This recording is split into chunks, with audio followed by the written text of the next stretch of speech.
बहुत समय पहले की बात है। एक समृद्ध राज्य में एक राजा था जिसका नाम विक्रम था। वह अपने न्यायप्रिय शासन और बुद्धिमत्ता के लिए प्रसिद्ध था। लेकिन राजा विक्रम के मन में हमेशा एक सवाल उठता था, क्या हमारे जीवन में कर्म बड़ा है या भाग्य? यह सवाल उसे दिन रात परेशान करता था।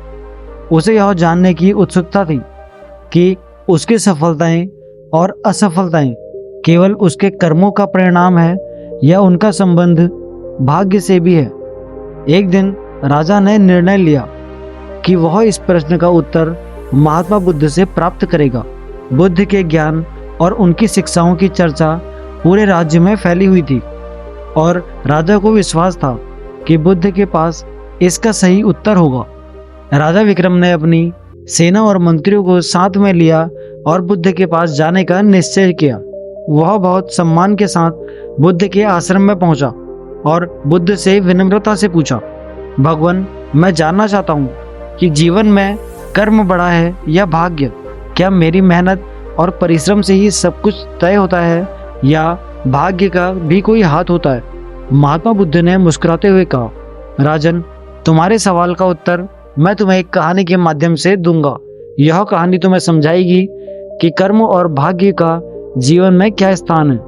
एक बार की बात है, एक छोटे से गांव में एक मूर्तिकार रहता था। उसका नाम अर्जुन था।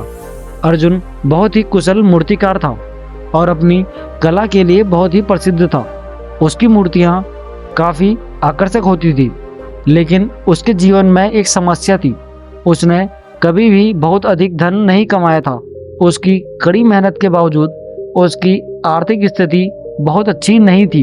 एक दिन अर्जुन को अपनी जीवन की दिशा बदलने के लिए एक महत्वपूर्ण अवसर मिला। गांव के एक धनी व्यापारी ने उसे बुलाया और कहा, अर्जुन, मैं तुम्हें एक चुनौती देना चाहता हूँ। यदि तुम मेरी इच्छाओं के अनुसार एक मूर्ति बना सको तो मैं तुम्हें एक बड़ी रकम दूंगा। लेकिन ध्यान रहे, मूर्ति परिभाषित गुणवत्ता और खूबसूरती की होनी चाहिए। अगर तुम सफल नहीं हो पाए तो तुम्हें कुछ भी नहीं मिलेगा।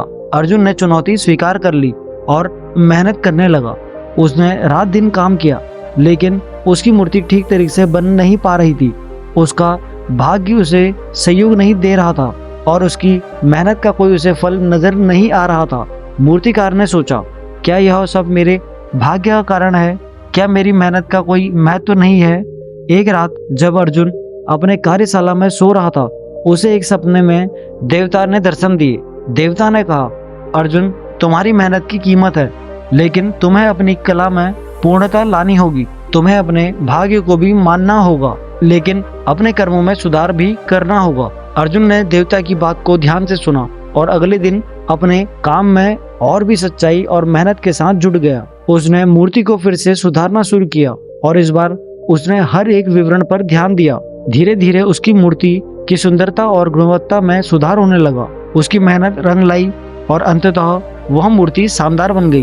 व्यापारी ने जब मूर्ति देखी तो वह बहुत प्रभावित हुआ। उसने अर्जुन को बड़े दामों में पुरस्कृत किया और उसके काम की सराहना की। अर्जुन की आर्थिक स्थिति सुधरने लगी और उसके जीवन में खुशहाली आ गई। उसने समझा कि भाग्य और कर्म दोनों ही महत्वपूर्ण है। भाग्य ने उसे अवसर दिया, लेकिन मेहनत ने उसे सफलता दिलाई। महात्मा बुद्ध ने इस कहानी को समाप्त करने के बाद राजा विक्रम से कहा, राजन, इस कहानी से तुम्हें क्या सीखने को मिला? राजा विक्रम ने उत्तर दिया, भगवान, मैंने समझा कि भाग्य और कर्म दोनों ही जीवन में महत्वपूर्ण है। भाग्य हमें अवसर दे सकता है, लेकिन उन अवसरों का सही उपयोग करने के लिए हमें अपनी मेहनत और कर्मों पर भरोसा करना पड़ता है। अगर हम मेहनत करते हैं और अपने कर्मों में पूर्णता लाते हैं तो भाग्य भी हमारा साथ देगा।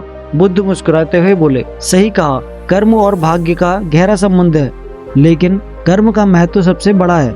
भाग्य हमें अवसर प्रदान कर सकता है, लेकिन उन अवसरों का सही उपयोग हमारे कर्मों पर निर्भर करता है। अगर हम अपने कर्मों में सच्चाई और परिश्रम के साथ लगे रहे तो भाग्य भी हमारे पक्ष में आ जाता है। इसलिए हमें हमेशा अपने कर्मों पर ध्यान देना चाहिए और मेहनत से कभी पीछे नहीं हटना चाहिए। यही जीवन की सच्ची सीख है और यही सफलता का असली मार्ग है। इस कहानी से हमें यह सीखने को मिलता है कि कर्म और भाग्य दोनों का ही जीवन में महत्वपूर्ण स्थान है। भाग्य हमें अवसर देता है, लेकिन उन अवसरों का सही से लाभ उठाना हमारे कर्मों पर निर्भर करता है।